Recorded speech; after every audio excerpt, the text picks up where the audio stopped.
Hello dear friends, ನಿಮ್ಮ ಲೈಫ್ನಲ್ಲಿ ಇರುವಂಥ ಈ ಒಂದು ವ್ಯಕ್ತಿಯನ್ನು ನೀವೇನಾದರೂ ಹೀಲ್ ಮಾಡಿದ್ದೇ ಆದರೆ ನೀವು ಅದ್ಭುತವನ್ನು ಸೃಷ್ಟಿಸಬಹುದು. ನಿಮ್ಮ ಲೈಫ್ನಲ್ಲಿ ಯಾವುದೇ ವಿಷಯಕ್ಕೆ ಸ್ಟ್ರಗಲ್ ನಡೀತಾ ಇರಲಿ, ಆ ಸ್ಟ್ರಗಲ್ಗೆ ಫುಲ್ ಸ್ಟಾಪ್ ನೀವೇ ಇಡ್ತೀರಾ. ಜೊತೆಗೆ ಮನಸ್ಸಿಗೆ ಅನ್ಲಿಮಿಟೆಡ್ ಶಾಂತಿ, ನೆಮ್ಮದಿ, ಕ್ರಿಯೇಟಿವಿಟಿ.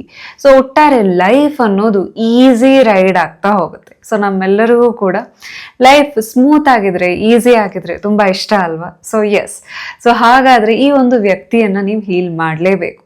ಸೊ ಇನ್ನೊಂದು ವಿಷಯ ಏನಂದರೆ, ಈ ವ್ಯಕ್ತಿ ಕನೆಕ್ಟ್ ಆಗಿರೋದು ನಿಮ್ಮೊಬ್ಬರ ಜೊತೆ ಮಾತ್ರ. ಆ್ಯಂಡ್ ಈ ವ್ಯಕ್ತಿಯನ್ನು ಹೀಲ್ ಮಾಡಲಿಕ್ಕೆ ಶಕ್ತಿ ಇರೋದು ಕೂಡ ನಿಮ್ಮೊಬ್ಬರಿಗೆ ಮಾತ್ರ. ವಿದಿನ್ 7 days ನೀವು ಈ ಒಂದು ಪರ್ಟಿಕ್ಯುಲರ್ ವ್ಯಕ್ತಿ ಏನಿದ್ದಾರೆ ಅವ್ರನ್ನ ಹೀಲ್ ಮಾಡ್ತೀರಾ. ನಿಮ್ಮ ಲೈಫ್ನಲ್ಲಿ ಚಮತ್ಕಾರವನ್ನು ಅಟ್ರ್ಯಾಕ್ಟ್ ಮಾಡಲಿಕ್ಕೆ ರೆಡಿ ಆಗ್ತೀರಾ. ಹೇಗೆ ಅನ್ನೋದನ್ನು ತಿಳ್ಕೊಳ್ಳೋದಕ್ಕಿಂತ ಮುಂಚೆ, ನನ್ನ ಹೆಸರು Sanjana, I am a healer, mindset coach. ನಿಮ್ಮೆಲ್ಲರಿಗೂ believe achieve TV Kannada YouTube ಚಾನೆಲ್ಗೆ ಪ್ರೀತಿಯ ಸ್ವಾಗತ.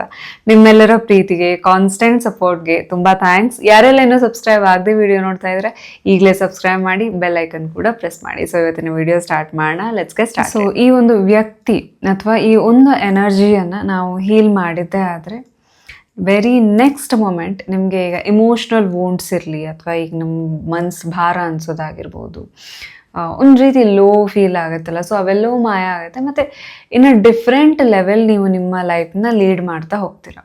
ಸೊ ಈ ಒಂದು 2 ಸ್ಟೋರಿಯ ಥ್ರೂ ನಾನು ನಿಮಗೆ ಹೇಳ್ತಾ ಹೋಗ್ತೀನಿ, ಎಕ್ಸ್ಪ್ಲೇನ್ ಮಾಡ್ತಾ ಹೋಗ್ತೀನಿ. ಈ ಒಂದು ವಿಡಿಯೋ ಏನಿದೆ ಇದನ್ನು ನೀವು ನಾರ್ಮಲ್ ವಿಡಿಯೋ ಥರ ನೋಡಿದೆ ಒಂದು ಥೆರಪಿ ಅಥವಾ ಒಂದು ಸೆಷನ್ ನೀವು ಅಟೆಂಡ್ ಆಗ್ತಾ ಇದ್ದೀರಾ ಅಂತ ಹೇಳಿ ನಿಮ್ಮ ಹತ್ರ ಪೆನ್, ನೋಟ್ಬುಕ್ ಇರಲಿ. ಈ ಒಂದು ಸ್ಟೋರಿ ಏನಿದೆ ಇದು ಹೇಳ್ತಾ ಇರಬೇಕಾದ್ರೆ ಯಾವುದೋ ಒಂದು ಲೈನ್ ನಿಮಗೆ ಕನೆಕ್ಟ್ ಆಗ್ಬೋದು, ಯಾವುದೋ ಒಂದು ಎಮೋಷನ್ ನಿಮಗೆ ಕನೆಕ್ಟ್ ಆಗ್ಬೋದು, ಅಥವಾ ಎಕ್ಸಾಕ್ಟ್ ಪರಿಸ್ಥಿತಿ ನಿಮ್ಮ ಲೈಫ್ನಲ್ಲೇ ನಡೆದಿರ್ಬೋದು. ಯಾವ ವಿಷಯ ಕನೆಕ್ಟ್ ಆಗುತ್ತೆ ಅದನ್ನು ನೋಟ್ ಡೌನ್ ಮಾಡಿಟ್ಕೊಳ್ಳಿ. ಸೊ ಈಗ ಫಸ್ಟ್ ಸ್ಟೋರಿ ಒಂದು ಹುಡುಗಿಯ ಸ್ಟೋರಿ, ಓಕೆನಾ? ಸೊ ಆ ಹುಡುಗಿ ಹೆಸರು ಆ್ಯನಾ ಅಂತ ಹೇಳೋಣ. ಸೊ ಆ್ಯನಾ, ಆ ಹುಡುಗಿ ಹೆಸರು ಆ್ಯನಾ. ಸೊ ಆ್ಯನಾಗೆ ಏನಂತ ಅಂದರೆ ಆ್ಯಂಗರ್ ಇಶ್ಯೂಸ್ ಜಾಸ್ತಿ, ಓಕೆನಾ? ಬರೀ ಸಿಟ್ಟು, ಮೂಗಿನ ಮೇಲೆ ಸಿಟ್ಟು ಅಂತಾರಲ್ಲ, ಸೊ ಆ ಥರ ಆ್ಯಂಗರ್ ಇಶ್ಯೂಸ್ ಜಾಸ್ತಿ. ಆಮೇಲೆ ಆ್ಯನಾಗೆ ಯಾವಾಗಲೂ ಕೂಡ ಯಾರೂ ನನ್ನನ್ನು ಪ್ರೀತಿಸಲ್ಲ ಅನ್ನೋ ಭಾವನೆ, ಆಯಿತಾ? ಸೊ ಒಳ್ಳೆ ಫ್ರೆಂಡ್ಸ್ ಇದ್ದರೂ ಕೂಡ, ಒಳ್ಳೆ ರಿಲೇಷನ್ಶಿಪ್ ಇದ್ದರೂ ಕೂಡ, ಸೊ ಆ್ಯನಾಗೆ ಕಾನ್ಸ್ಟೆಂಟಾಗಿ ಯಾವಾಗಲೂ ಅನ್ನಿಸ್ತಾ ಇದ್ದಿದ್ದು ಏನಂತ ಅಂದರೆ, ನನಗೆ ಯಾರೂ ಪ್ರೀತಿಸಲ್ಲ, ನನಗೆ ಯಾರೂ ಇಲ್ಲ, ನನಗೆ ಯಾರೂ ಇಂಪಾರ್ಟೆನ್ಸ್ ಕೊಡಲ್ಲ. ಸೊ ಈ ರೀತಿ ಭಾವನೆ ಆ್ಯನಾದಲ್ಲಿತ್ತು. ಮತ್ತು ಆ್ಯನಾಗೆ ಟ್ರಸ್ಟ್ ಇಶ್ಯೂಸ್ ಇತ್ತು. ಅಂದರೆ ಆ್ಯನಾ ಈಸಿಯಾಗಿ ನಂಬ್ತಾ ಇರಲಿಲ್ಲ. ಸೊ ನಂಬೋ ವ್ಯಕ್ತಿಗಳನ್ನು, ನಂಬಿಕೆಗೆ ಅರ್ಹ ವ್ಯಕ್ತಿಗಳನ್ನು ಕೂಡ ನಂಬ್ತಾ ಇರಲಿಲ್ಲ. ನನಗೇನಾದ್ರು ಹರ್ಟ್ ಮಾಡಿದರೆ, ಇವರೆಲ್ಲ ನಾಟಕ ಮಾಡ್ತಾ ಇದ್ದಾರೆ, ಇಷ್ಟೆಲ್ಲ ಒಳ್ಳೆಯವ್ರು ಇರ್ತಾರೆ ಜಗತ್ತಲ್ಲಿ, ಸೊ ಈ ರೀತಿ, ಸೊ ಈ ಥರ ಭಾವನೆ ಆ್ಯನಾಗಿರ್ತಿತ್ತು. ಸೊ ಯಾಕೆ ಹೀಗೆ ಅಂತ ನೋಡ್ತಾ ಹೋದಾಗ, ಸೊ ಆ್ಯನಾ ಒಬ್ಬರು ಥೆರಪಿಸ್ಟ್ ಹತ್ರ ಹೋಗ್ತಾರೆ. ಸೊ ಆಗ ಆ ಥೆರಪಿಸ್ಟ್ ಏನು ಮಾಡ್ತಾರೆ, ಆ್ಯನಾ ಹತ್ರ ಮಾತಾಡ್ತಾ ಹೋಗ್ತಾರೆ. ಸೊ ಆಗ ಯಾಕೆ ಆ್ಯನಾ ಬಿಹೇವಿಯರ್ ಹಿಂಗಿದೆ ಅನ್ನೋದಕ್ಕೆ ಕಾರಣ ಸಿಗುತ್ತೆ. ಆ್ಯನಾ ಅಮ್ಮ ಪ್ರೆಗ್ನೆಂಟ್ ಇದ್ದಾಗ, ಸೊ ಆ್ಯನಾ ಅಮ್ಮನ ಹೊಟ್ಟೆಯಲ್ಲಿದ್ದಾಗ ಏನಾಗಿರುತ್ತೆ ಅಂತ ಅಂದರೆ, ಎಲ್ಲರೂ ಕೂಡ ಆ್ಯನಾ ಅಮ್ಮಂಗೆ ಹೇಳ್ತಾ ಇರ್ತಾರೆ, ನೋಡು ಗಂಡು ಮಗುನೇ ಆಗಬೇಕು, ಏನೇ ಆಗಲಿ ಗಂಡು ಮಗುನೇ ಆಗಬೇಕು, ಸೊ ಹೆಣ್ಣು ಮಗು ಅಂತೂ ಆಗಲೇಬಾರ್ದು, ಆದರೆ ಗಂಡು ಮಗುನೇ ಆಗಬೇಕು ಅಂತ ಆ್ಯನಾದು ಅಜ್ಜ ಅಜ್ಜಿ ಅಥವಾ ಆ್ಯನಾ ಅಮ್ಮಂದು ಅತ್ತೆ ಮಾವ ಏನಿರ್ತಾರೆ, ಸೊ ಅವರೆಲ್ಲ ಫೋರ್ಸ್ ಮಾಡ್ತಾ ಇರ್ತಾರೆ. ಬಟ್ ಆ್ಯನಾ ಅಮ್ಮಂಗೆ ಆ ಪವರ್ ತನ್ನಲ್ಲಿ ಇಲ್ಲ ಅನ್ನೋದನ್ನು ಕನ್ವೆ ಮಾಡಲಿಕ್ಕೆ ಆಗ್ತಾ ಇರಲಿಲ್ಲ. ಸೊ ಸ್ಟ್ರೆಸ್ ಫೀಲ್ ಆಗ್ತಿತ್ತು, ಪ್ರೆಷರ್ ಫೀಲ್ ಆಗ್ತಿತ್ತು ಎಲ್ಲೋ ಒಂದು ಕಡೆ. ಸೊ ಗಂಡು ಮಗು ಬದಲಾಗಿ ಹೆಣ್ಣು ಮಗು ಹುಟ್ಟಿದರೆ ಏನು ಮಾಡಲಿ, ಆ ಮಗುವನ್ನು ಸೊ ಯಾರು ವೆಲ್ಕಮ್ ಮಾಡದೇ ಇದ್ದರೆ, ಪ್ರೀತಿ ಮಾಡದೇ ಇದ್ದರೆ ನಾನು ಏನು ಮಾಡಲಿ ಅನ್ನೋದು ಆ್ಯನಾ ಅಮ್ಮನಿಗೆ, ಅಥವಾ ಪ್ರೆಗ್ನೆಂಟ್ ಇರಬೇಕಾದ್ರೆ ಆ್ಯನಾ ಅಮ್ಮಂಗೆ ಬಹಳ ಒಂದು ರೀತಿ ಟೆನ್ಷನ್ ಕಾಡ್ತಾ ಇರ್ತಿತ್ತು. ಪ್ರತಿ ಕ್ಷಣ ಏನಾಗ್ತಾ ಇತ್ತು, ಸೊ ತುಂಬ ಪ್ರೆಷರಲ್ಲಿ ಇರ್ತಿದ್ರು. ಕೊನೆಗೆ ಆ್ಯನಾ ಅಮ್ಮ ಏನು ಮಾಡಿದ್ರು, ಅವರು ಕೂಡ ಗಂಡು ಮಗುನೇ ಆಗಲಿ ಅಂತ ಎಲ್ಲ ಕಡೆ ಸಿಕ್ಕ ಕಡೆ ಪ್ರೇ ಮಾಡ್ಲಿಕ್ಕೆ ಸ್ಟಾರ್ಟ್ ಮಾಡಿ. ಸೊ ಇದು ಆದ ಮೇಲೆ ಅಫ್ಕೋರ್ಸ್ ಆ್ಯನಾ ಹುಡ್ತಾರೆ. ಆ್ಯನಾಗೆ ಎಲ್ಲ ರೀತಿ ಪ್ರೀತಿ ಸಿಕ್ಕಿದ್ರು ಕೂಡ ಆ್ಯನಾಗೆ ಯಾಕೆ ಆ್ಯಂಗರ್ ಇಶ್ಯೂಸ್ ಇತ್ತು, ಅಥವಾ ಆ್ಯನಾ ಇನ್ನೂ ಕೂಡ ಇಷ್ಟು ದೊಡ್ಡವರು ಆದ ಮೇಲೂ ಕೂಡ ಅನ್ವರ್ದಿ ಯಾಕೆ ಫೀಲ್ ಮಾಡ್ತಾ ಇದ್ರು? ಸೊ ಆ್ಯನಾ ಹೊಟ್ಟೆಯಲ್ಲಿರಬೇಕಾದ್ರೆ, ಹೌದಾ, ಅವರಮ್ಮ ಪ್ರೆಗ್ನೆಂಟ್ ಇರಬೇಕಾದ್ರೆ, ಸೊ ಅವರಮ್ಮ ಏನೆಲ್ಲ ನೆಗೆಟಿವ್ ಎಮೋಷನ್ಸ್ ಅನುಭವಿಸ್ತಾ ಇದ್ರು, ಅದು ಆ್ಯನಾ ಅಥವಾ ಒಂದು ಮಗು ಹೊಟ್ಟೆಯಲ್ಲಿದ್ದಾಗ ಅಮ್ಮ ಏನೆಲ್ಲ ನೆಗೆಟಿವ್ ಎಮೋಷನ್ಸ್ನ ಅನುಭವಿಸಿರ್ತಾರೆ, ಅದು ಸಬ್ಕಾನ್ಷಿಯಸ್ಲಿ ಮಗುವಿನ ಮನಸ್ಸಿನ ಮೇಲೆ ಪರಿಣಾಮ ಬೀರುತ್ತೆ. ಸೊ ಅವರಮ್ಮ ಏನು ಅನುಭವಿಸ್ತಾ ಇದ್ರು, ಸ್ಟ್ರೆಸ್ ಇರಲಿ, ಪ್ರೆಷರ್ ಇರಲಿ, ಟ್ರಾಮಾ ಇರಲಿ, ಅಥವಾ ಈ ಅನ್ವರ್ದಿನೆಸ್ ಏನಿತ್ತು, ಆ ಮಗುಗೆ ಯಾರು ವೆಲ್ಕಮ್ ಮಾಡದೇ ಇದ್ರೆ, ಪ್ರೀತಿ ತೋರಿಸದೇ ಇದ್ರೆ ಅನ್ನೋ ಭಯ ಏನಿತ್ತು, ಇವೆಲ್ಲವೂ ಕೂಡ ಅಮ್ಮ ಅನುಭವಿಸ್ತಾ ಇದ್ರು ಕೂಡ ಅವೆಲ್ಲವೂ ಕೂಡ ಅವ್ರ ಅಮ್ಮನ ಹೊಟ್ಟೆಯಲ್ಲಿ ಇದ್ದಂಥ ಆ್ಯನಾ ಸಬ್ಕಾನ್ಷಿಯಸ್ ಮೈಂಡ್ ರೀಚ್ ಆಗ್ತಾ ಇತ್ತು. ಸೊ ಈ ಸ್ಟೋರಿ ಇಲ್ಲಿಗೆ ಇರಲಿ. ಈಗ ನೆಕ್ಸ್ಟ್ ಸ್ಟೋರಿ ಆಯ್ತಾ. ಸೊ ನೆಕ್ಸ್ಟ್ ಸ್ಟೋರಿ ಹೇಳಿ ಆದಮೇಲೆ ಏನು ಕೋರಿಲೇಷನ್ ಇದೆ ಇದರಲ್ಲಿ ಅನ್ನೋದನ್ನ ನೋಡೋಣ. ಈ ಸ್ಟೋರಿ ಒಂದು ಹುಡುಗನ ಸ್ಟೋರಿ ಆಯ್ತಾ, 8 ವರ್ಷದ ಹುಡುಗನ ಸ್ಟೋರಿ. ಸೊ ಅವನ ಹೆಸರು ಜೇಮ್ಸ್ ಅಂತ ಹೇಳೋಣ, ಓಕೆನಾ. ಸೊ ಜೇಮ್ಸ್, ಈ ಹುಡುಗ ಜೇಮ್ಸ್ ಏನಿದಾನೆ 8 ವರ್ಷ ಇದ್ದಾಗ ಸೊ ಅವ್ರ ಮನೇಲಿ ಒಂದು ಪಾರ್ಟಿ ನಡೀತಾ ಇರುತ್ತೆ. ಓಕೆ, ಅವರಪ್ಪ ಸ್ಮೋಕ್ ಮಾಡ್ತಾ ಇರ್ತಾರೆ, ಡ್ರಿಂಕ್ಸ್ ಮಾಡ್ತಾ ಇರ್ತಾರೆ. ಸೊ ಅವರ ಫ್ರೆಂಡ್ಸನ್ನೆಲ್ಲ ಮನೆಗೆ ಇನ್ವೈಟ್ ಮಾಡಿರ್ತಾರೆ, ಜೇಮ್ಸ್ದು ಅಪ್ಪನ ಫ್ರೆಂಡ್ಸನ್ನು. ಓಕೆ, ಸೊ ಜೇಮ್ಸ್ ಹತ್ರ ಬಂದು ಅಪ್ಪ ಹೇಳ್ತಾರೆ ಏನಂತ ಅಂದರೆ, ನೋಡು ಜೇಮ್ಸ್, ನಮ್ಮ ಪಾರ್ಟಿ ಮುಗಿಯೋ ತನಕ ನಮ್ಮ ರೂಮ್ಗೆ ಬರೋ ಹಾಗಿಲ್ಲ. ಸೊ ನಾವು ನಮ್ಮ ಪಾಡಿಗೆ ದೊಡ್ಡವರು ದೊಡ್ಡ ದೊಡ್ಡ ವಿಷಯ ಏನೋ ಮಾತಾಡ್ತಾ ಇರ್ತೀವಿ, ಡಿಸ್ಕಸ್ ಮಾಡ್ತಾ ಇರ್ತೀವಿ. ಸೊ ನೀನು ಯಾವುದೇ ಕಾರಣಕ್ಕೂ ನಮ್ಮ ರೂಮ್ಗೆ ಬರೋ ಹಾಗೆ ಇಲ್ಲ ಅಂತ ಕಂಡೀಷನ್ ಹಾಕ್ತಾರೆ. Out of curiosity 8 year old James ಏನು ಮಾಡ್ತಾರೆ ಅಂತ ಅಂದರೆ ಹೋಗ್ತಾರೆ. ಸೊ ಆ ಒಂದು ರೂಮ್ ಒಳಗಡೆ ಹೋದಾಗ ತಕ್ಷಣಕ್ಕೆ ಎಂಟ್ರಿ ಕೊಟ್ಟಾಗ ಒಂದು ಅಂತ ಅಂದರೆ ಜೇಮ್ಸ್ಗೆ ಕನ್ಸರ್ನ್ ಇತ್ತು, ಅಪ್ಪ ಸ್ಮೋಕ್ ಮಾಡ್ತಾರೆ, ಡ್ರಿಂಕ್ಸ್ ಮಾಡ್ತಾರೆ, ಎಲ್ಲೋ ಒಂದು ಕಡೆ ಅಪ್ಪನ ಹೆಲ್ತಿಗೆ ಏನಾದರೂ ಆದರೆ ಅನ್ನೋದು. ಆ್ಯಂಡ್ ಇನ್ನೊಂದು ಕ್ಯೂರಿಯಾಸಿಟಿ, ಏನಪ್ಪ ಇವರು ಏನು ಮಾಡ್ತಾರೆ ಅಂತ. ದ ಮೊಮೆಂಟ್ ಜೇಮ್ಸ್ ಆ ರೂಮ್ಗೆ ಹೋದಾಗ ಅವರಪ್ಪ ಎಲ್ಲರ ಎದುರುಗಡೆ, ಸೊ ಅವರಪ್ಪನ ಫ್ರೆಂಡ್ಸ್ನ ಎದುರುಗಡೆ ತುಂಬ ಕೆಟ್ಟದಾಗಿ ಇನ್ಸಲ್ಟ್ ಮಾಡ್ತಾರೆ, ಜೋರಾಗಿ ಕಿರ್ಚ್ತಾರೆ. ಓಕೆನಾ. ಸೊ ಇದಾದ ಮೇಲೆ 8 ವರ್ಷದ ಜೇಮ್ಸ್ ಏನಿರ್ತಾರೆ ಅವರು ದೊಡ್ಡವರಾಗಿ ಒಳ್ಳೆ ಜಾಬ್ ಆದಮೇಲೆ ಜಾಬಲ್ಲಿ ಏನಾಗ್ತಾ ಇರುತ್ತೆ ಅಂತ ಅಂದರೆ ಹೈಯರ್ ಅಥಾರಿಟಿ ಜೊತೆ ಮಾತಾಡಲಿಕ್ಕೆ ಹೆದರ್ತಾ ಇರ್ತಾರೆ. ಓಕೆನಾ. ಜೇಮ್ಸ್ ಈಗ ಬಾಸ್ ಈಗ ಮೀಟಿಂಗಿಗೆ ಕರೆದ್ರು ಅಂತ ಅಂದರೆ ಸಾಕು, ಕೈಕಾಲು ನಡಗಲಿಕ್ಕೆ ಸ್ಟಾರ್ಟ್ ಆಗುತ್ತೆ ಜೇಮ್ಸ್ಗೆ. ಆ್ಯಂಡ್ ಆಲ್ಸೋ ಯಾರಾದರೂ ಏನಾದರೂ ಮಾಡಿದರೆ ಹೈಯರ್ ಅಥಾರಿಟಿಗೆ ಆಯಿತಾ, ತನಗಿಂತ ದೊಡ್ಡವ್ರ ಹತ್ರ ಹೋಗಿ ಮಾತಾಡಲಿಕ್ಕೆ ಜೇಮ್ಸ್ಗೆ ಭಯ.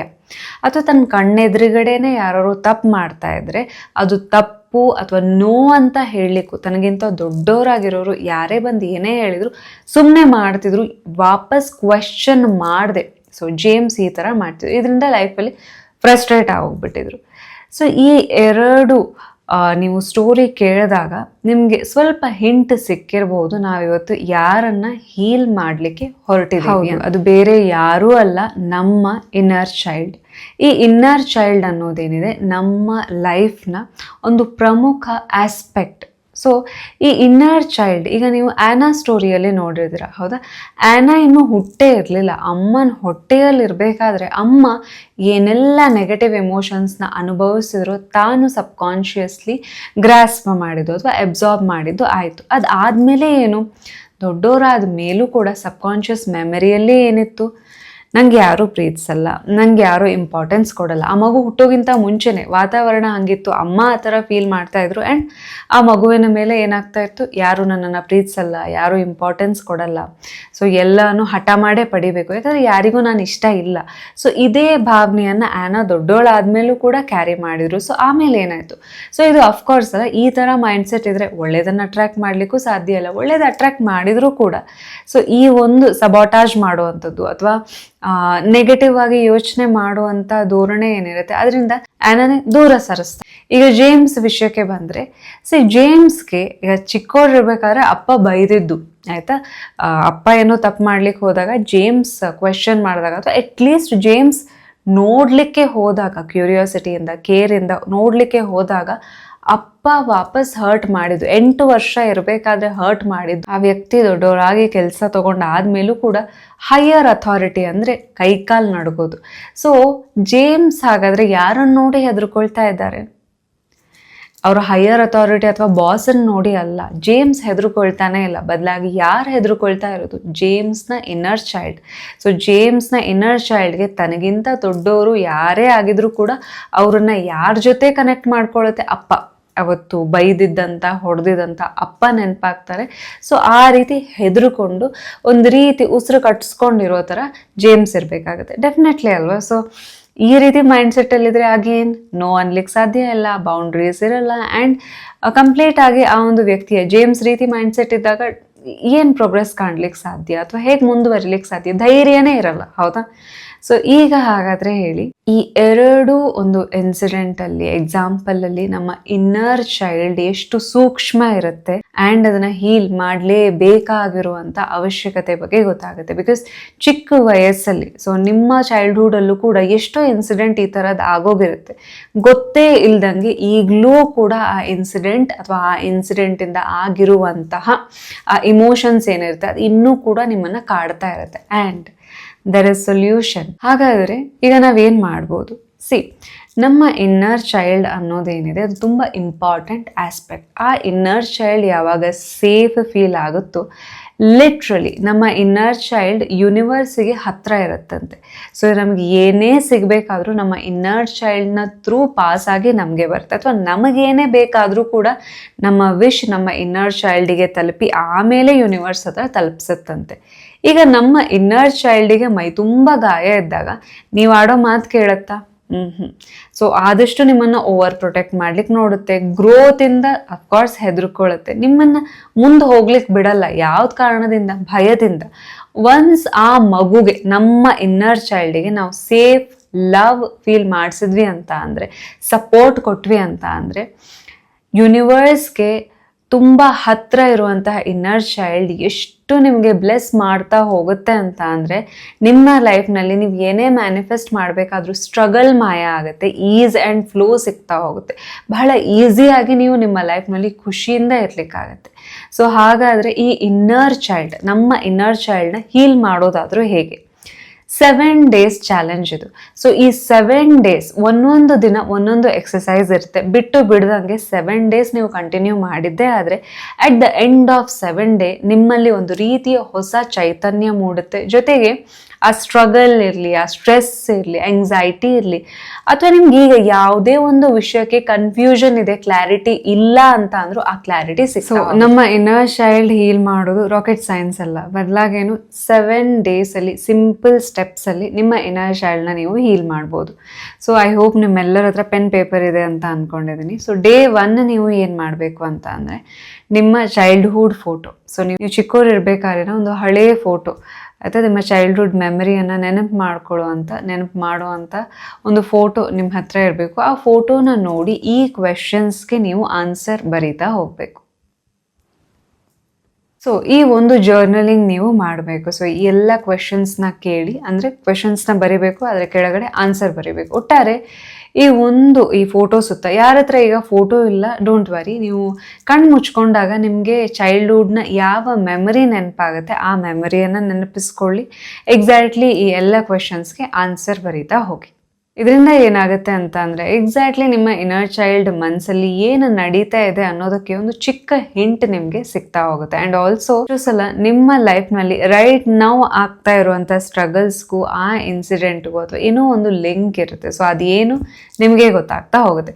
ಅಥವಾ ಇದೆಲ್ಲವನ್ನ ಬದಿಗಿಟ್ರೆ ಅಟ್ಲೀಸ್ಟ್ ನೀವು ಟೈಮ್ ಸ್ಪೆಂಡ್ ಮಾಡ್ತಾ ಇದ್ದೀರಾ ನಿಮ್ಮ ಇನ್ನರ್ ಚೈಲ್ಡ್ ಜೊತೆ. ಯಾವಾಗಲೂ ಅಷ್ಟೇ, ನಿಮ್ಮ ಇನ್ನರ್ ಚೈಲ್ಡ್ ಜೊತೆ ನೀವು ಟೈಮ್ ಸ್ಪೆಂಡ್ ಮಾಡಿದಾಗ ನಿಮ್ಮ ಎಷ್ಟೋ ಅನ್ರಿಸಾಲ್ವ್ಡ್ ಇಮೋಷನ್ಸ್ ಕೂಡ ಹೀಲ್ ಆಗ್ತಾ. ಡೇ 2 ಏನು ಅಂತ ಅಂದರೆ, ನಿಮ್ಮ ಇನ್ನರ್ ಚೈಲ್ಡ್ಗೆ ಪ್ರೀತಿಯನ್ನು ತೋರಿಸಿ.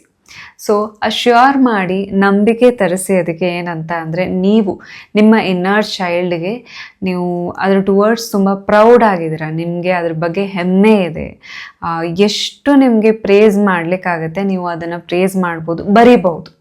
ಓಕೆನಾ? ಸೊ ನೀವು ಒಂದು ಪೇಪರಲ್ಲಿ ತೊಗೊಂಡು, ನೀ ಅಂದರೆ ನನಗಿಷ್ಟ, ನೀನಂದರೆ ನನಗಿಷ್ಟು ಹೆಮ್ಮೆ, ಸೊ ನೀನು ಈ ಕಾಂಪಿಟೇಷನಲ್ಲಿ ಇದು ವಿನ್ ಆಗಿದೆಯಾ, ಇದು ಇಷ್ಟ, ನನಗೆ ಇದು ಇಷ್ಟ ಆಯಿತು. ಲೈಕ್ ಒಂದು ಮಗು ನಿಮ್ಮ ಕಣ್ಣೆದುರಿಗಿದ್ದಾಗ ಆ ಮಗುವನ್ನು ನೀವು ಹೆಂಗೆ ಹೊಗಳ್ತೀರ ಆ ರೀತಿ ಹೊಗಳಿ ನೀವು ಬರಿಬೋದು. ಈ ಒಂದು ಆಫರ್ಮೇಷನ್ ಏನಿದೆ ಅದನ್ನು ರಿಪೀಟ್ ಮಾಡ್ತಾ. ಡೇ 3 ನೀವೇನು ಮಾಡ್ತಾ ಇದ್ದೀರಾ, ಇದು ಕ್ರಿಟಿಕಲ್, ಸೊ ತುಂಬ ಇಂಪಾರ್ಟೆಂಟ್ ಆಗಿರುವಂಥದ್ದು. ಸೊ ರಿಸರ್ಚ್ ಪ್ರಕಾರ ಏನಂತ ಅಂದರೆ, ನಾವು ಏನು ವಿಜುವಲೈಸ್ ಮಾಡ್ತೀವಿ, ಏನು ಇಮ್ಯಾಜಿನ್ ಮಾಡ್ತೀವಿ, ಬ್ರೇನ್ ಅದನ್ನು ರಿಯಲ್ ಆಗಿ ಫೀಲ್ ಮಾಡುತ್ತೆ. ಈಗ ನಿಮ್ಮ ಚೈಲ್ಡ್ಹುಡಲ್ಲಿ ನಿಮ್ಮ ಜೊತೆ ಆದಂಥ ಕೆಟ್ಟ ಇನ್ಸಿಡೆಂಟ್ ಆಗಿರ್ಬೋದು, ಭಯ ಪಡಿಸುವಂಥ ಇನ್ಸಿಡೆಂಟ್ ಆಗಿರ್ಬೋದು, ಅಥವಾ ನಿಮಗೆ ಇನ್ನೂ ಕೂಡ ಕಾಡ್ತಾ ಇರುವಂಥ ಇನ್ಸಿಡೆಂಟ್ ಆಗಿರ್ಬೋದು, ಅದನ್ನು ನೀವು ನೆನಪು ಮಾಡ್ಕೊಳ್ಳಿ. ಅದನ್ನು ನೆನಪು ಮಾಡಿ ಆ ಒಂದು ಸ್ಟೋರಿ ಲೈನ್ನ ನೀವು ಚೇಂಜ್ ಮಾಡಬೇಕು. ನೀವೀಗ ಏನು ಮಾಡಬೇಕು ಅಂತಂದರೆ 1 ನಿಮಿಷದ ಅಲಾರ್ಮ್ ಇಡಬೇಕು. ಸೊ ಡೇ 3 1 ನಿಮಿಷದ ಅಲಾರ್ಮ್ ಇಟ್ಟು ನಿಮ್ಮ ಚೈಲ್ಡ್ಹುಡಲ್ಲಿ ಯಾವ ಒಂದು ವಿಷಯ ಅಥವಾ ಯಾವ ಘಟನೆ ನಿಮಗೆ ಭಯ ತರಿಸಿತ್ತು, ಅಥವಾ ನಿಮಗೆ ಒಂದು ರೀತಿ ಡೇಂಜರಲ್ಲಿ ಇದ್ದೀನಿ ನಾನು ಅನ್ನೋ ಫೀಲ್ ತರಿಸಿದ್ದಾಗಿರ್ಬೋದು, ಹೆದರಿಕೆ ಆಗಿರೋದಾಗಿರ್ಬೋದು, ಆ ಸಿಚುವೇಶನನ್ನು ಒಂದು ಕ್ಷಣ ನೆನಪು ಮಾಡ್ಕೊಳ್ತಾ ಇದ್ದೀರಾ. ಆದರೆ ಏನಾಗಿತ್ತು ಅದನ್ನ ವಿಜುವಲೈಸ್ ಮಾಡ್ತಾ ಇಲ್ಲ, ಬದಲಾಗೇನು ನಿಮ್ಮನ್ನ ಯಾರೋ ಬಂದು ರಕ್ಷಿಸಿದ್ದು ನೀವು ವಿಜುವಲೈಸ್ ಮಾಡಿರ್ತೀರ. ಅಥವಾ ನೀವೀಗ ಬಿದ್ದಿದ್ದೀರಾ ಅಂತ ತಿಳ್ಕೊಳ್ಳಿ. ಸೊ ಚಿಕ್ಕವರಿರ್ಬೇಕಾದ್ರೆ ನೀವು ಮೇಲಿಂದ ಬಿದ್ದಿದ್ರಿ ಅಥವಾ ಕಾಲಿಗೆ ಪೆಟ್ಟಾಗಿತ್ತು. ಸೊ ಆ ಪೆಟ್ಟು, ಆ ಭಯ ನಿಮಗೆ ಇನ್ನೂ ನೆನಪಿದೆ ಅಂತ ಅಂದರೆ go back to your memory. 1 ನಿಮಿಷದ ಅಲಾರ್ಮ್ ಇಡ್ತೀರ. ಸೊ ಆ ಒಂದು ಘಟನೆಯನ್ನು ನೆನಪು ಮಾಡ್ಕೊಳ್ತಾ ಇರ್ತೀರ. ಸೊ ನೀವೇನೀಗ ಬೀಳ್ಬೇಕು ಆವಾಗ ನಿಮಗೆ ನಿಮ್ಮ ಫ್ರೆಂಡ್ ನಿಮಗೆ ಹೆಲ್ಪ್ ಮಾಡಿದಾಗಿರ್ಬೋದು, ಅಥವಾ ನಿಮ್ಮ ಅಪ್ಪ ಅಥವಾ ಅಮ್ಮ ಬಂದು ನಿಮಗೆ ಕೈ ಹಿಡಿದಿದ್ದಾಗಿರ್ಬೋದು. ಒಟ್ಟಾರೆ ನೀವು ಬೀಳೋದನ್ನ ವಿಜುವಲೈಸ್ ಮಾಡ್ತಾ ಇಲ್ಲ, ಇನ್ನೇನು ಬೀಳ್ಬೇಕಾದ್ರೆ ನಿಮ್ಮನ್ನು ಯಾರೋ ಬಂದು ರಕ್ಷಿಸಿರೋದನ್ನ ನೀವು ವಿಜುವಲೈಸ್ ಮಾಡ್ತೀವಿ. ನೀವು ತುಂಬಾ ತೊಂದರೆಯಲ್ಲಿದ್ರಿ, ಆ ತೊಂದರೆಯಲ್ಲಿದ್ದ ಟೈಮಲ್ಲಿ ನಿಮ್ಗೆ ಯಾರೋ ಹೆಲ್ಪ್ ಮಾಡಿದ್ದನ್ನ ನೀವು ಇಮ್ಯಾಜಿನ್ ಮಾಡ್ಬೋದು. ಆ ಚೈಲ್ಡ್ಹುಡ್ ಅಂದ ತಕ್ಷಣ ಬಹಳ ಸೀರಿಯಸ್ ಆಗಿರುವಂಥದ್ದೇ ವಿಷಯನೂ ಇರುತ್ತೆ ಅಂತ ಅಲ್ಲ. ಬದಲಾಗಿ ಈಗ ನಿಮ್ಮ ಟೀಚರ್ ನಿಮಗೆ ಹೊಡಿತಾ ಇದ್ದಿದ್ರು ಅಂತ ತಿಳ್ಕೊಳ್ಳಿ, ಅಥವಾ ಇನ್ನೇನು ಟೀಚರ್ ನಿಮಗೆ ಹೊಡಿಬೇಕು, ಆ ಕೋಲೆ ಮುರಿದೋಗಿರೋದನ್ನು ನೀವು ವಿಜುವಲೈಸ್ ಮಾಡ್ಬೋದು. ಅಥವಾ ಸಡನ್ನಾಗಿ ನಿಮ್ಮ ಟೀಚರ್ ನಿಮ್ಮನ್ನು ನೋಡಿ ನಗೋದನ್ನು ವಿಜುವಲೈಸ್ ಮಾಡ್ಬೋದು. ಸೊ ಈ ಚಿಕ್ಕವ್ರು ಇರಬೇಕಾದ್ರೆ ಏನು ಬಾಡಿಗೆ ಪೆಟ್ಟು ಬಿದ್ದಿರುತ್ತಲ್ಲ, ಅದು ಕೂಡ ಎಲ್ಲೋ ಒಂದು ಕಡೆ ಸಬ್ಕಾನ್ಷಿಯಸ್ಲಿ ನೆಗೆಟಿವ್ ಆಗಿ, ಭಯ ಆಗಿ ಸ್ಟೋರ್ ಆಗಿರುತ್ತೆ. ಸೊ ಉಲ್ಟಾ ಏನೇ ಆದರೂ ಕೂಡ ಒಂದು ಅಪಾಯ ನಿಮಗೆ ಆಗಲಿಲ್ಲ, ಯಾರೋ ನಿಮ್ಮನ್ನು ಬಂದು ರಕ್ಷಿಸಿದ್ರು, ಅಥವಾ ಆ ಸಿಚುವೇಶನ್ನೇ ಕಂಪ್ಲೀಟ್ ನಿಮ್ಮ ಫೇವರಲ್ಲಿ ಆಯಿತು ಅಂತ ನೀವು ಇಮ್ಯಾಜಿನ್ ಮಾಡ್ಕೊಳ್ಬೋದು. ಒಂದು 3 to 4 ಟೈಮ್ಸ್ ವಿಜುವಲೈಸ್ ಮಾಡಿದರೆ ಸಾಕು, ಡೇ 3ಯ ಕೆಲಸ ಮುಗಿಯುತ್ತೆ. ಡೇ 4 ನೀವು ಮಾಡುವಂಥ ಕೆಲಸ ತುಂಬ ಫನ್ನಿ ಆಗಿದೆ. ಏನಂತ ಅಂದರೆ, ನಾವೆಲ್ಲರೂ ಕೂಡ ಬಲಗೈಯಲ್ಲಿ ಬರಿತೀವಿ. ಹೌದಾ? ನೀವು ರೈಟಿ ಆಗಿದ್ರೆ ರೈಟ್ ಹ್ಯಾಂಡ್, ಲೆಫ್ಟಿ ಆಗಿದ್ರೆ ಲೆಫ್ಟ್ ಹ್ಯಾಂಡ್. ಸೊ ನಿಮ್ಮ ಡಾಮಿನೆಂಟ್ ಹ್ಯಾಂಡನ್ನು ಬಿಟ್ಟು, ಸೊ ನೀವು ಜಾಸ್ತಿ ಯಾವ ಹ್ಯಾಂಡನ್ನು ಯೂಸ್ ಮಾಡಲ್ಲ ಬರೀಲಿಕ್ಕೆ. ಸೊ ಈಗ ನೀವು ರೈಟ್ ಹ್ಯಾಂಡನ್ನು ಬರೀಲಿಕ್ಕೆ ಯೂಸ್ ಮಾಡ್ತಿದ್ರೆ ಅಂತ ಅಂದರೆ ಆ ರೈಟ್ ಹ್ಯಾಂಡ್ ಬಿಟ್ಟು ಲೆಫ್ಟ್ ಹ್ಯಾಂಡಲ್ಲಿ ಬರೀಲಿಕ್ಕೆ ಸ್ಟಾರ್ಟ್ ಮಾಡಿ. ಸೊ ಇಡೀ ದಿನ ನಿಮಗೆ ನಿಮ್ಮ ಮನಸ್ಸಿಗೆ ಏನು ಅನಿಸ್ತು, ಅಥವಾ ನಿಮ್ಮ ಇನ್ನರ್ ಚೈಲ್ಡಿಗೆ ಅಥವಾ ನಿಮ್ಮ ಚೈಲ್ಡ್ಹುಡ್ ಸೆಲ್ಫಿಗೆ ನೀವು ಏನು ಪಾಸಿಟಿವಿಟಿಯನ್ನು ಹೇಳಬೇಕು ಅಂತ ಇದ್ರೆ ಅದನ್ನು ನಿಮ್ಮ ಎಡಗೈಯಲ್ಲಿ ಬರೀರಿ.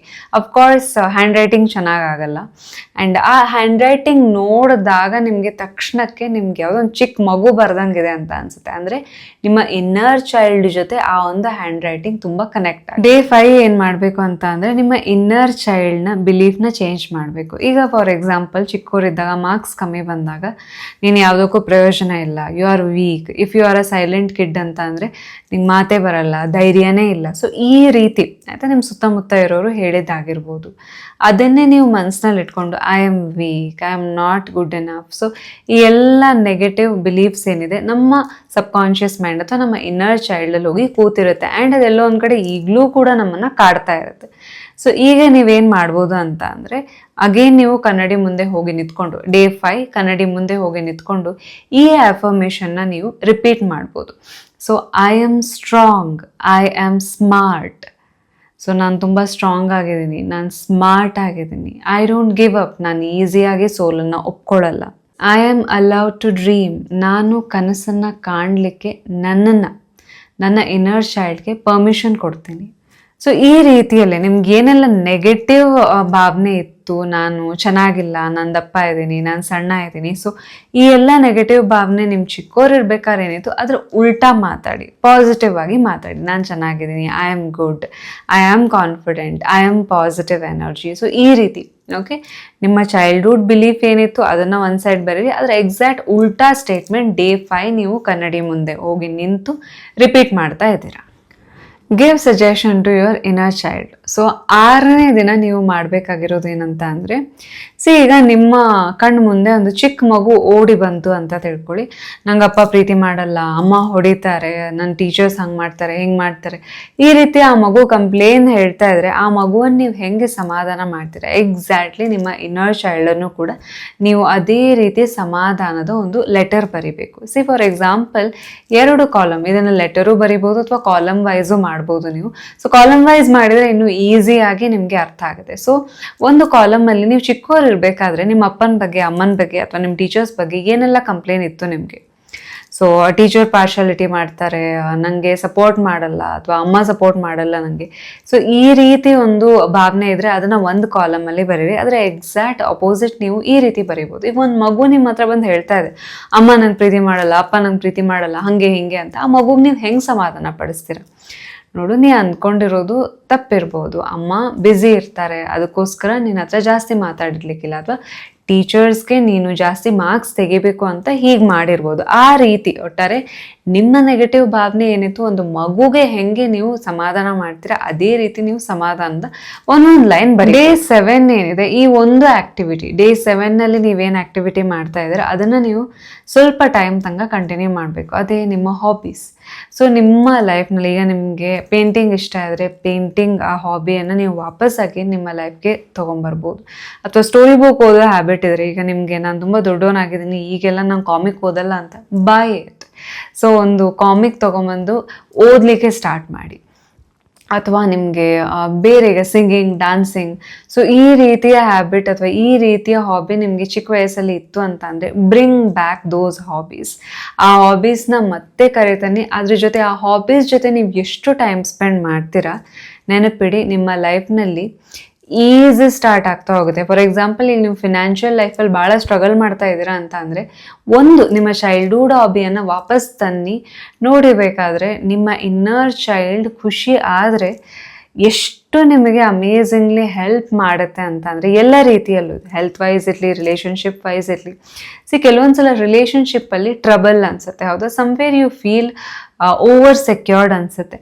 ನಿಮ್ಮ ಇನ್ನರ್ ಚೈಲ್ಡ್ ಭಾಳ ಹೆದರ್ಕೊಂಡಿದ್ದಾಗ ನಿಮ್ಮನ್ನು ಬೇರೆಯವ್ರ ಜೊತೆ ಅಥವಾ ನಿಮ್ಮ ಪ್ರೀತಿಯನ್ನು ಬೇರೆಯವ್ರ ಜೊತೆ ಹಂಚಿಸ್ಕೊಳ್ಳಿಕ್ಕೆ ಇಷ್ಟಪಡಲ್ಲ, ಶೇರ್ ಮಾಡಲಿಕ್ಕೆ ಇಷ್ಟಪಡಲ್ಲ. ಸೊ ನೀವು ಯಾವಾಗ ನಿಮ್ಮ ಇನ್ನರ್ ಚೈಲ್ಡಿಗೆ ಸೇಫ್ ಫೀಲ್ ಮಾಡ್ತೀರಾ, ಎಲ್ಲೋ ಒಂದು ಕಡೆ you start attracting good people. ಒಳ್ಳೆಯ ಪಾರ್ಟ್ನರ್ನ ನೀವು ಅಟ್ರಾಕ್ಟ್ ಮಾಡಲಿಕ್ಕೆ ಸ್ಟಾರ್ಟ್ ಮಾಡ್ತೀರಾ, ಒಳ್ಳೆಯ ಆಪರ್ಚುನಿಟಿ. ಸೊ ಈ ಒಂದು 7 ದಿನ ಏನಿದೆ, ಈ 7 ದಿನ ಆ್ಯಂಡ್ ಪ್ರತಿದಿನ ನಿಮಗೆ ಒಂದೊಂದು ಆ್ಯಕ್ಟಿವಿಟಿ ಏನಿದೆ which is very simple. So ಈ ಸಿಂಪಲ್ ಆ್ಯಕ್ಟಿವಿಟಿನ ಬಿಟ್ಟು ಬಿಡದೆ 7 ದಿನ ಮಾಡಿ, you will attract miracles in your life. So ನಿಮ್ಮ ಇನ್ನರ್ ಚೈಲ್ಡನ್ನು ನೀವು ಎಷ್ಟು ಖುಷಿಯಾಗಿ ಇಟ್ಕೊಳ್ತೀರ, that is directly proportional to ನಿಮ್ಮ ಈಗಿನ ಹ್ಯಾಪಿನೆಸ್. ಸೊ ಯಾವತ್ತೂ ಕೂಡ ಅಷ್ಟೇ ನಿಮ್ಮ ಇನ್ನರ್ ಚೈಲ್ಡ್ನ ಇಗ್ನೋರ್ ಮಾಡಬೇಡಿ. ಆ್ಯಂಡ್ ಆಲ್ಸೋ ನಿಮಗೆ ನಿಮ್ಮ ಇನ್ನರ್ ಚೈಲ್ಡ್ನ ಒಂದು ಸಂಕೇತವಾಗಿ, ಸೈನ್ ಆಗಿ ನೀವೊಂದು ಚಿಕ್ಕ ಡಾಲ್ ತಗೊಳ್ಬೋದು, ಅಥವಾ ಎನಿಥಿಂಗ್, ಕಲರ್ ಪೆನ್ ನಿಮ್ಮ ಕಣ್ಮುಂದೆ ಇಟ್ಕೊಳ್ಬೋದು, ಅಥವಾ ನಿಮ್ಮ ಚಿಕ್ಕವ್ರು ಇರಬೇಕಾದ್ರೆ ಫೋಟೋನೇ ಇಟ್ಕೊಳ್ಬೋದು. ಒಟ್ಟಾರೆ ಈ 7 days ನೀವು ಈ ಒಂದು ಇನ್ನರ್ ಚೈಲ್ಡ್ ಹೀಲಿಂಗ್ ಪ್ರಾಕ್ಟೀಸ್ನ ಮಾಡಿ. ಸೊ ನಾವು ನೆಪ ಈಸಿಯಾಗಿ ಹೇಳ್ತೀವಿ ಅಲ್ವಾ, ಸೊ ಇಲ್ಲ ಟೈಮ್ ಇಲ್ಲ, ಹಂಗಿಲ್ಲ ಹಿಂಗಿಲ್ಲ ಅಂತ. ನಿಮ್ಮ ಲೈಫ್ನಲ್ಲಿ ಅಮೇಝಿಂಗ್ ರಿಸಲ್ಟ್ ಬರಬೇಕು ಅಂತ ಅಂದರೆ ನೀವು ಅಫ್ಕೋರ್ಸ್ ಟೈಮ್ ಕೊಡಲೇಬೇಕು. ಆ್ಯಂಡ್ ಈ ಎಲ್ಲ ಹ್ಯಾಬಿಟ್ಸ್ ಏನಿದೆ, ಈ ಎಲ್ಲ 7 daysಲ್ಲಿ ಇರುವಂಥ ಆ್ಯಕ್ಟಿವಿಟೀಸ್ ತುಂಬ ಸಿಂಪಲ್ ಆಗಿರುವಂಥ ಆ್ಯಕ್ಟಿವಿಟೀಸ್ ಇದು. ನೆನಪಿಡಿ, ಯಾವುದು ತುಂಬ ಸಿಂಪಲ್ ಆಗಿರುತ್ತೋ ಅದರಷ್ಟು ಪವರ್ಫುಲ್ ಬೇರೆ ಯಾವುದಿಲ್ಲ. ಸೊ ಇದನ್ನು ಪ್ರಾಕ್ಟೀಸ್ ಮಾಡಿ ಆ್ಯಂಡ್ ನಿಮ್ಗೇನು ರಿಸಲ್ಟ್ ಸಿಕ್ತು ಅಂತ ಕಮೆಂಟ್ ಸೆಕ್ಷನಲ್ಲಿ ತಿಳಿಸಿ. ಇವತ್ತಿನ ವಿಡಿಯೋ ನಿಮ್ಮೆಲ್ಲರಿಗೂ ಹೇಗೆ ಅನಿಸ್ತು ಅಂತ ಖಂಡಿತ ತಿಳಿಸಿ. ನಿಮ್ಮೆಲ್ಲರಿಗೂ ಒಳ್ಳೆಯದಾಗಲಿ. Thanks for watching. Thank you so much.